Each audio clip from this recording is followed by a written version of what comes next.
Hey, seventh graders, this is your video for Monday, November the 16th and Tuesday, November the 17th. And this will be our lesson to introduce the bubonic plague, otherwise known as the Black Death. So make sure you do your attendance. Make sure you do your bell ringer because bell ringers are worth 5 points. It's actually they are assignments that I grade. So please do your bell ringers. Okay. So you'll get to those right here, and you can see it in the module. This is Monday's module, but it will say Tuesday, November 17th for my Tuesday class, attendance bell ringer, okay? So let's go ahead and get into this presentation right here, and waiting for this thing to come up. Here we go. So what were the effects of the Black Death in Europe? That's what we are going to be covering in today's class. So let's go ahead and pull up this presentation. There are going to be some videos. You're going to need to go into this presentation on your own to watch the videos. We are not going to watch those. So our supporting question, what were the effects of the Black Death in Europe? We're going to examine ways in which one culture can both positively and negatively influence another one's culture, diffusion, trade, relationships, expansion, and exploration. I will identify effects of the Black Death in Europe by posting responses on Jamboard. So our bell ringer, what are the two main religions that fought in the Crusades? So that's what you need to answer. Make sure you restate. So it should say the two main religions that fought in the Crusades are, and list the two. All right, so a quick review over the Crusades. The Crusades was a series of religious expeditions between Muslims and Christians. Both sides wanted control of the Holy Land, specifically Jerusalem.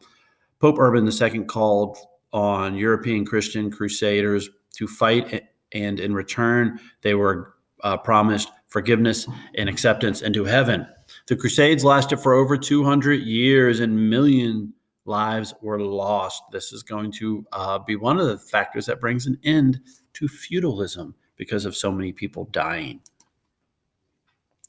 So, all right.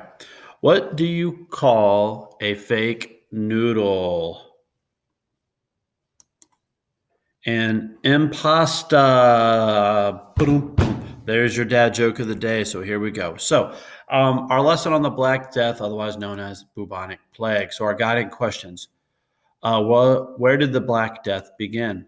How did the Black Death spread? When did the disease reach Europe? What were the effects of the plague on Europe? So, all right. This is a quick introduction video. This was what we believe was probably a school project that does a pretty good job of introducing what the bubonic plague is. And it is a parody song.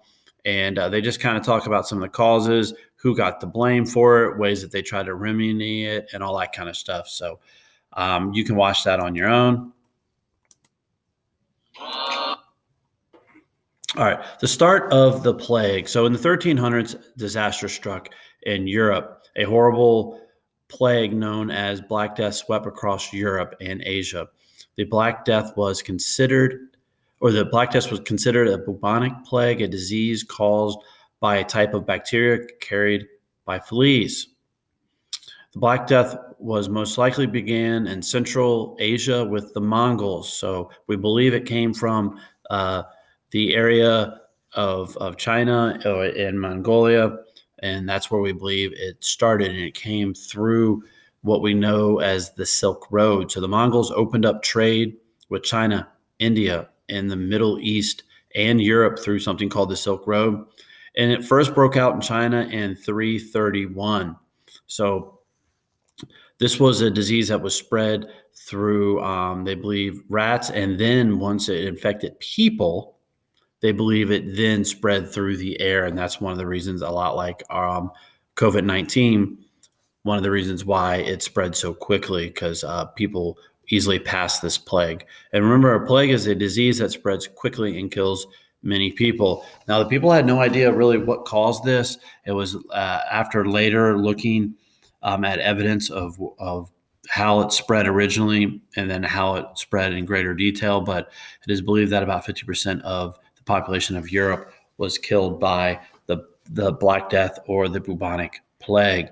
People, even today, every once in a while, though we know of it, can still die from this. So, the spread. Because of the amount of trade, this is an easy way for the disease to spread quickly. The Black Death appeared in Europe for the first time in 346. So this is about 15 years after it appeared in China.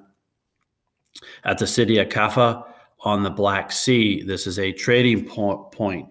So you guys can kind of see, when you guys look at the colors, you can kind of see where it comes. It's coming right along the trade routes, okay? And it's a very thin line of people that were being affected as it comes through the Black Sea into Constantinople. There's a port right over here, Kaffa, and it comes through, and you can see it kind of hits the islands first. And then the green is where it begins to really spread out, then yellow, and then it starts to spread north. So it comes east and starts working its way west, and then starts working its way north. So after about 20 years after we believe it was first found in China, it had spread throughout all of Europe. So things definitely spread a lot faster now than it ever did because of the fact that people have greater contact with each other than they did back then. There's a lot more people as well. So stuff does spread very quickly, but you can see that it really started along those trade routes first. Within 3 years, the Black Plague had spread to France, Germany, and England. So it took a little while to get to Europe, but once it got to Europe, it really spread through Europe quickly, but it did take a while to spread through the Silk Road. The effects. 50% of Europe's population died during the pandemic.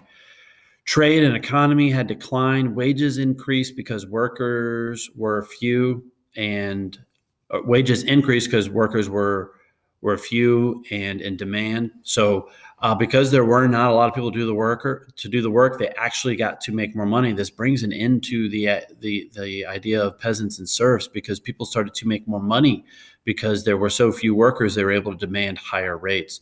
Landlords had to pay workers more and charge lower rents because of the fact that there were so many choices out there, different options to work. You had to outbid somebody to come do your work, and then you had to pay less rent. So people actually were able to make real money for the first time ever in their lives. The plague, like the Crusades, helped weaken the feudal system and changed European society. So we learned that 1 million people or so died in the Crusades. You follow that up with shortly after that with this huge pandemic, which killed half the population. This is a lot of people that were no longer able to work the fields.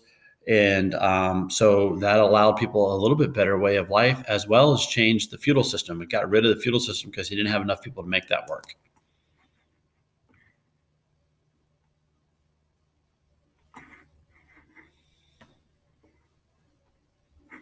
All right, so here's another, this is another video that talks about the Black Death, past, present, and future. And that's a good video for you to watch. It really connects the past, present, and future. All right, and this is another parody. So this is a parody to Gwen Stefani's song about the Black Death, just to kind of help wrap things up. So there is no new assignment today. This was our introduction. What I would ask that you do is go back and watch the videos on your own. I just don't like to play those because they take a little too much time when I make this. And remember, you need to come to class if you want to get the full gist of the discussion and the things that we talk about. So watch those videos on your own and come ready to work at our next class. And I will see you guys then.